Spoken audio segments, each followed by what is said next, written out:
Opportunity and Revitalization Council is a very important event in the White House. We've been working long and hard, right, Scott, on getting this up and running, and it's something we're very proud of. The new council will coordinate efforts across the entire federal government to deliver jobs, investment, and growth to America's most underserved, and they really are underserved communities. And all over the country, we have areas that are, I guess you could say, in some cases, not treated properly, and they are indeed underserved. We are pleased to be joined by many members of my cabinet, including Secretary Ben Carson, who leads this very important initiative. Thank you very much, Ben. I appreciate it. Good job. It's been a hard one, right? Absolutely. Not been easy to do. Also joining us is the council's new executive director, Scott Turner. Scott is a former NFL player and a very good one, and a state legislator and a businessman, a leader in his church and his community. Scott, I want to thank you for doing such a good job. But your results, hopefully in a year and 2 and 3, will be very well seen. That's what I'm really going to thank you, right? All right. Thank you, Scott. I appreciate it. The council will focus its efforts on economically distressed communities across the country, including opportunity zones, which are, as you know, up and running and doing incredibly well beyond expectation, which we are designated by our nation's governors under a crucial provision of our new tax cuts. That was a part of what we got approved with the tax cut. And I don't know that people talk about it, but it was very important. We're providing massive tax incentives for private investment in these areas to create jobs and opportunities where they are needed the most. This is all throughout the country. This council will further leverage federal resources and authorities to support these communities however possible. We will work to streamline regulations, improve education, promote affordable housing, reduce crime, and expand jobs and skill training for Americans all throughout our country. Our actions will directly improve the lives of countless low-income Americans. It's pretty much aimed at that. Together we can lift up every forgotten community, and we talked about the forgotten men and women, and a lot of people were forgotten in this country, no longer, and unleash the boundless potential of our people. I look forward to hearing about all of the incredible progress being made, and I'd like to start perhaps with Ben Carson, who is doing a terrific job at HUD. And Ben, we appreciate it. The whole country appreciates it. You really have. And please say a few words. Well, Mr. President, we're, first of all, thankful for your leadership on this initiative. You know, this whole thing came out of the 2017 Tax Cuts and Job Bill. That's how opportunity zones were invented. And they provide an opportunity for people to take unrealized capital gains and invest them into the neglected communities of our country. And some people have criticized this, and they've said, it's just a mechanism for rich people to get richer.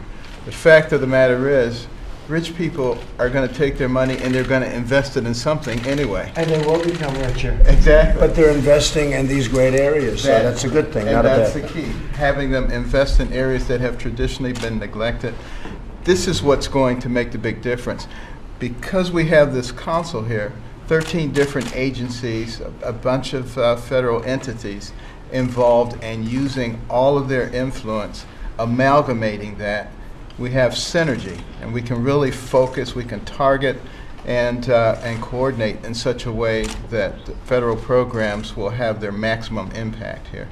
So what the proof in the pudding is going to be, we will see these areas revitalized. I've already visited a number of them, and we haven't even come out with all the rules and regulations yet, where money has been invested. I was at a foundry in St. Louis last week.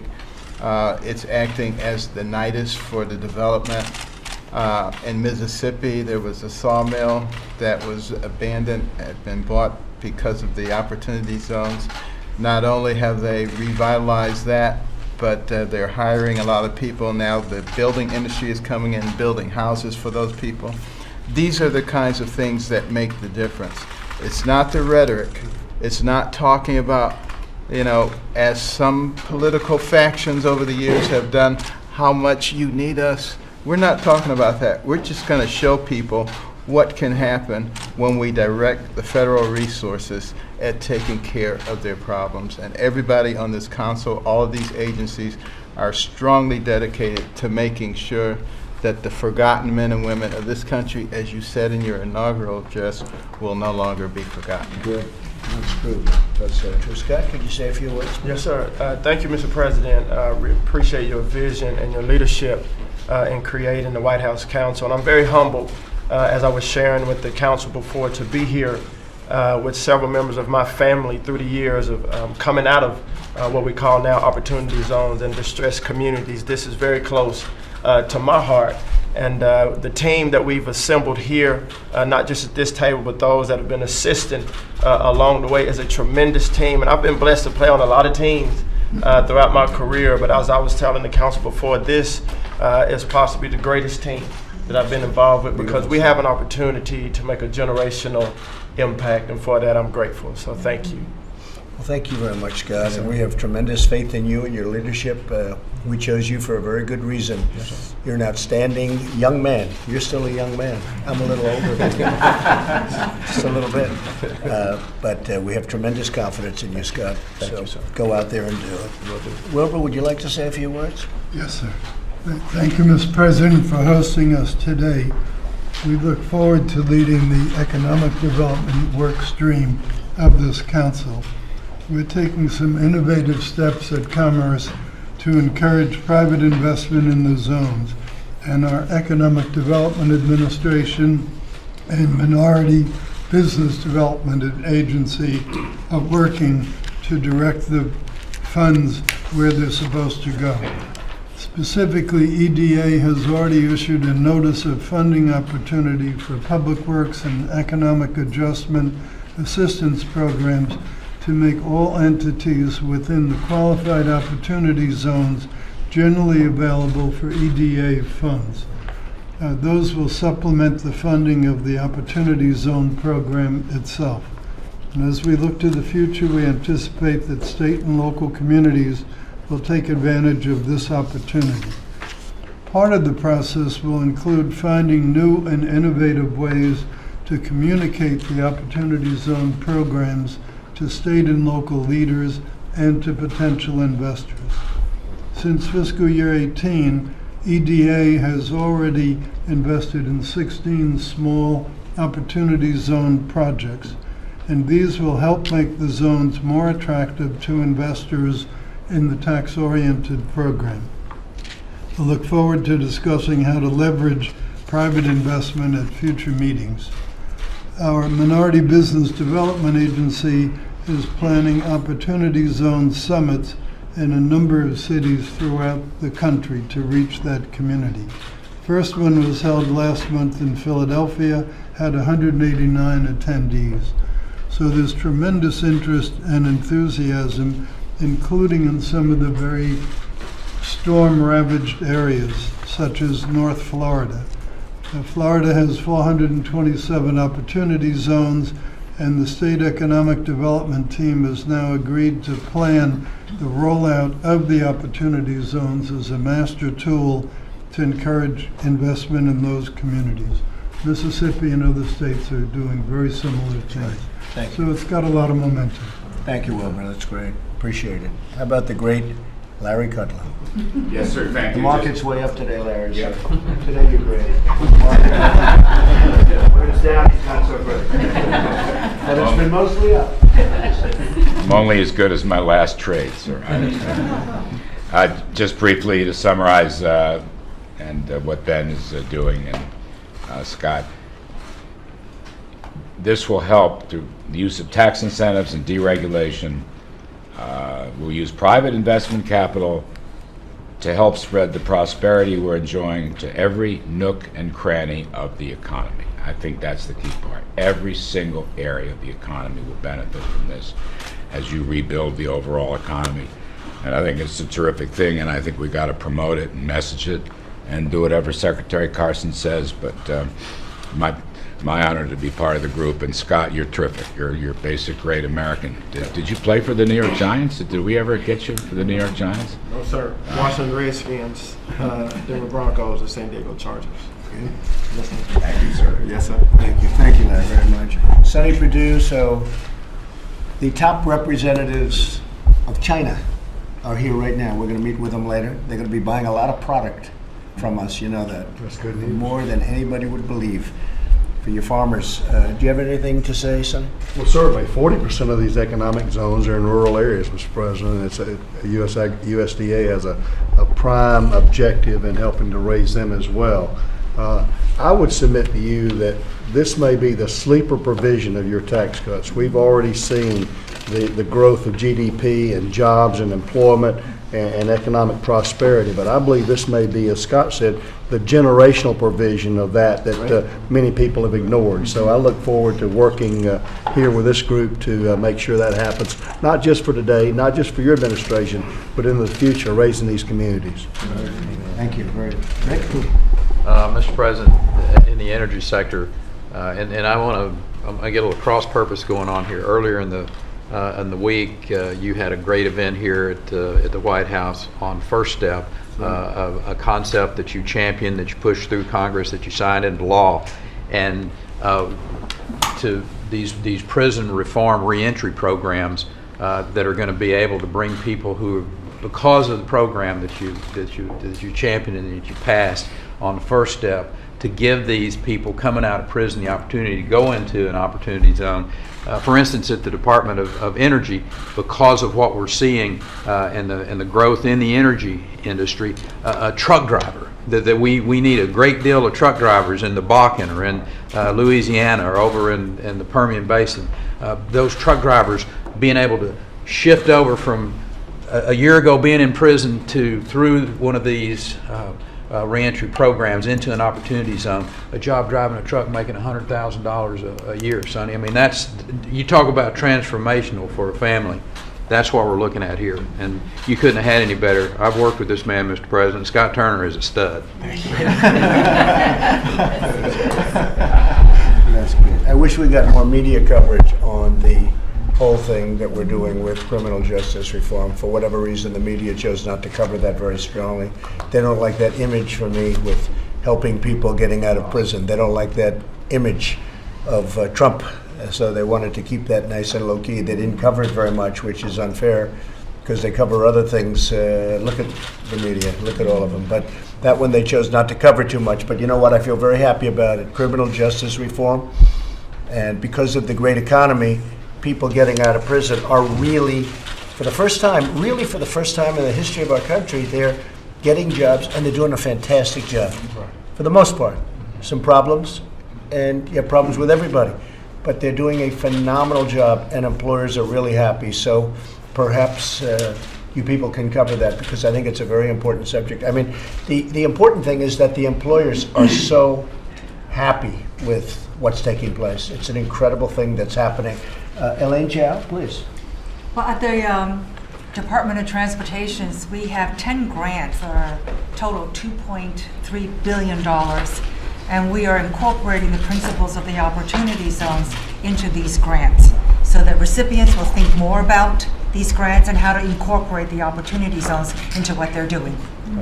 We're proud of you. You're doing a great job. Alex?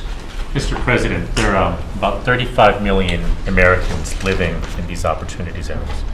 The unemployment rate within them is on average about 1.5 times the national level. And so this is an opportunity for all of them to find jobs, but it's also an opportunity for us to grow our economy because we have 1 million more open jobs right now than individuals looking for jobs. And so as with other agencies, the Department of Labor, we're adding preference points to all our grants where we're legally able to do so, to focus those work development opportunities on opportunity zones. And I want to highlight 2 examples. You mentioned criminal justice reform.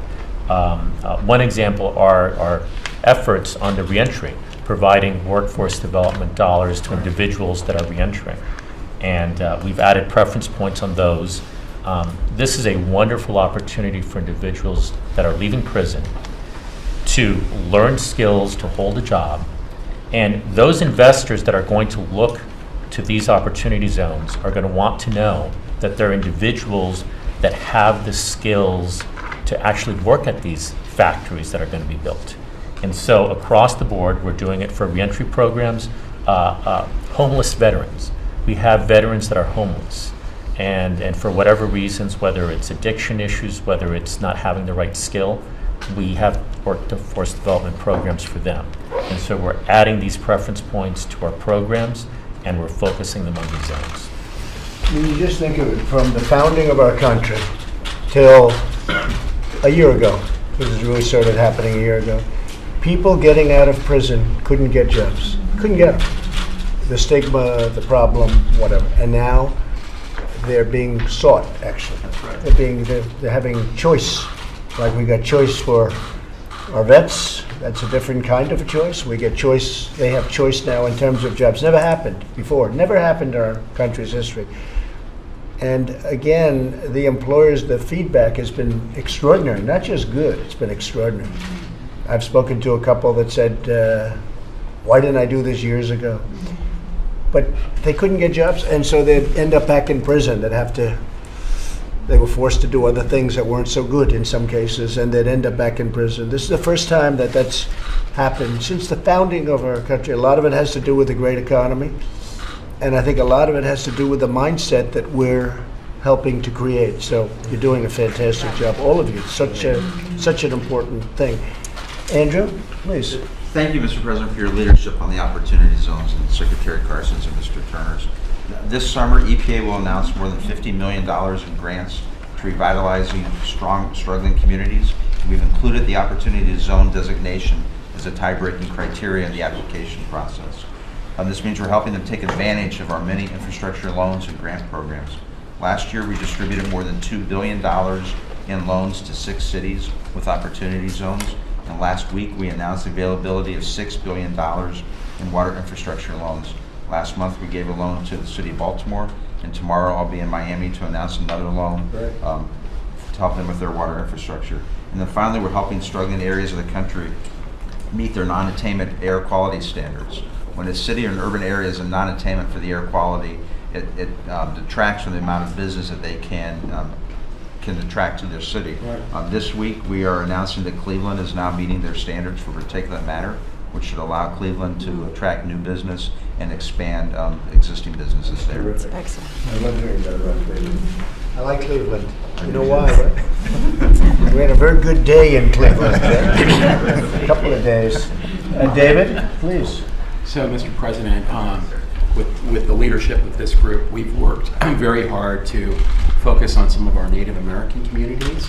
There is lots of opportunity that can attract investment there with this as a supporting effort. Also, small rural communities that are surrounded by federal lands. This can be attractive for critical mineral development and some other opportunities. So we have some grant programs designed to attract that. Right. You're doing great. Thank you. Appreciate it. Betsy? Thanks, Mr. President. Thanks for hosting us today. Thank you. Opportunity zones hold great promise for education and workforce development. In opportunity zones, 1/5 of the residents do not have a high school diploma, and many of those that do are ill-prepared for the careers available. 2 specific areas that we can be most helpful in is the development of charter schools. Currently, 70% of the opportunity zones do not have a charter school.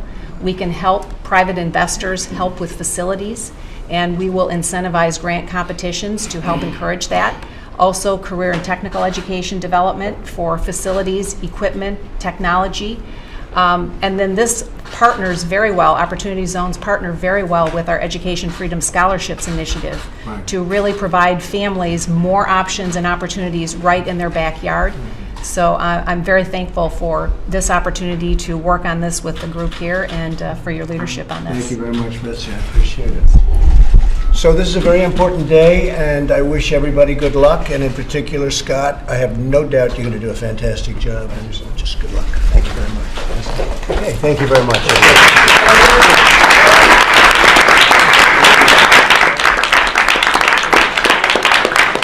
Thank you very much.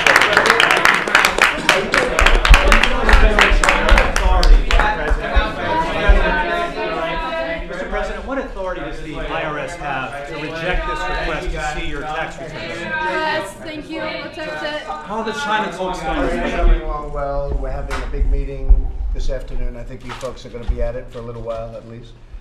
The Vice Premier is here and lots of top people from China. They very much want to make a deal. We'll see what happens. It's got to be a good deal. It's got to be a good. It's got to be a great deal. It's got to be a great. Look, we've been losing over many years, 4, 5, $600 billion a year. We're losing a few years ago 200 routinely to China. We can't do that. We're going to turn it around. It's got to be a great deal. If it's not a great deal, we're not doing it. But it's going very well. Top officials are here, and we're very well along on the deal. It's a very complex deal. It's a very big deal. It's one of the biggest deals ever made, maybe the biggest deal ever made. It'll be a great deal for our farmers. Technology, intellectual property theft, everything is covered. There's not a thing that's not covered. We could have made a quickie, but we're in a very good position. Our economy is way up. China's not way up, and we're going to either make a very good deal or we're not going to make a deal at all. But I think it looks like the deal is moving along very nicely. So I think you're going to meet me and we're going to say hello to the media for a little while, sometime after 2 o'clock. Okay? Thank you, everybody. Thanks, Thanks, everybody. guys. A lot of good things are happening with Mexico. Mexico understands that we're going to close the border or I'm going to tariff the cars. I'll do one or the other. And probably start off with the tariffs. That'll be a very powerful incentive because Mexico has the strongest immigration laws anywhere in the world. They don't have courts like we do. We have a stupid system of courts. It's the craziest thing in the world. We could be the only country that has it. You put a foot on the property. You put a foot into the United States. Congratulations. Go get Perry Mason to represent you. You end up with a court case. And then they release you and you come back 4 or 5 years later, but nobody comes back. 2% come back. The not so smart ones come back. It's the most ridiculous system anyone's ever seen. And we have catch and release, and we have chain migration where somebody comes in and brings the whole family, bring them all, your grandparents, your brothers, your sisters, your cousins. The craziest thing I've ever seen, put in by Democrats. And the Democrats are going to straighten it out. And if they don't straighten it out, and I predicted this, I mean, I hate to see it, but at least I can say I was right. I told everybody, you have a national emergency at our border. And nobody even talks about drugs, the drugs that are flowing in.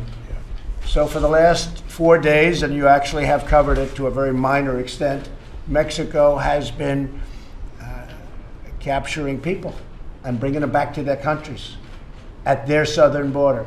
They've been taking people under their very powerful laws. They have the right to do it, and they're bringing them back to where they came from. That's about 3 days now, I guess, since they heard I was going to close the border. But before I close the border, if Mexico, and we love Mexico, we love the country of Mexico, we have 2 problems. We have the fact that they allow people to pour in to our country. We have to stop them. Border Patrol's been incredible. ICE has been incredible. Law enforcement's been incredible. And the other problem is drugs.